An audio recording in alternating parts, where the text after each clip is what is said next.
রঞ্জিত দত্ত মুজাফফর রঞ্জিত Dutta go back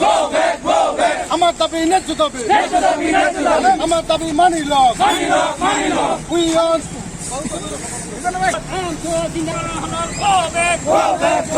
রঞ্জিত দত্ত মুজাফফর রঞ্জিত দত্ত মুজাফফর মুজাফফর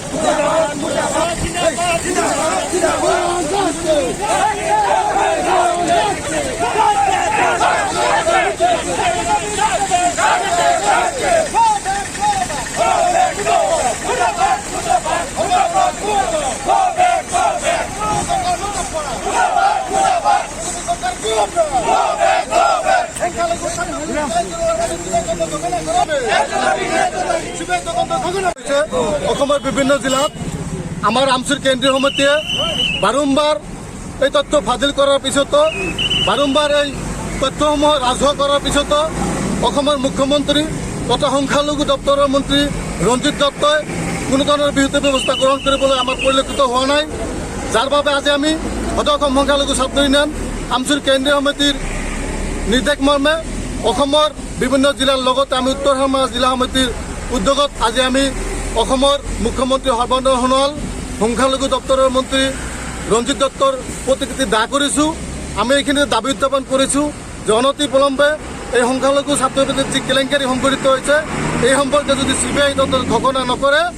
আমি আমচুৱে গোটেই অসমব্যাপী তীব্ৰতৰভাৱে গণতান্ত্ৰিক আন্দোলন আমি গঢ়ি তুলিম।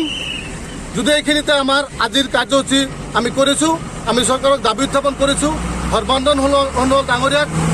আমি আহ্বান জনাইছোঁ, প্ৰত্যাহ্বান জনাইছোঁ যে সংখ্যালঘু ছাত্ৰৰ প্ৰতি যি কেলেংকাৰী হৈছে তাত আমি সন্দেহ প্ৰকাশ কৰিছোঁ যে অসম চৰকাৰ তথা বিজেপি চৰকাৰৰ কিছু বিষয়ববীয়া জড়িত আছে বুলি আমাৰ সন্দেহ প্ৰকাশ হৈছে। আমাৰ এইকাৰণে সন্দেহ হৈছে যে তেখেতসকলে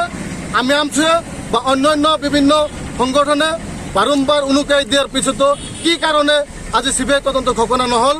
তাত এক ৰহস্যৰ গন্ধ ওলাইছে। গতিকে আমি পুনৰবাৰ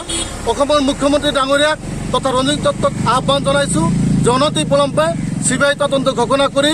যি কালপিতসকলে যি দুষ্ট চক্ৰই এই সংখ্যালঘু ছাত্ৰবৃত্তিৰ ধন আত্মসাৎ কৰিছে সেই চক্ৰক উৎখাত কৰি জেল হাজতলৈ প্ৰেৰণ কৰিব লাগে, অন্যথা আমি কিন্তু সদৌ অসম সংখ্যালঘু ছাত্ৰ ইউনিয়ন আমচুৱে কিন্তু হাত সাৱটি বহি নাথাকোঁ। ধন্যবাদ।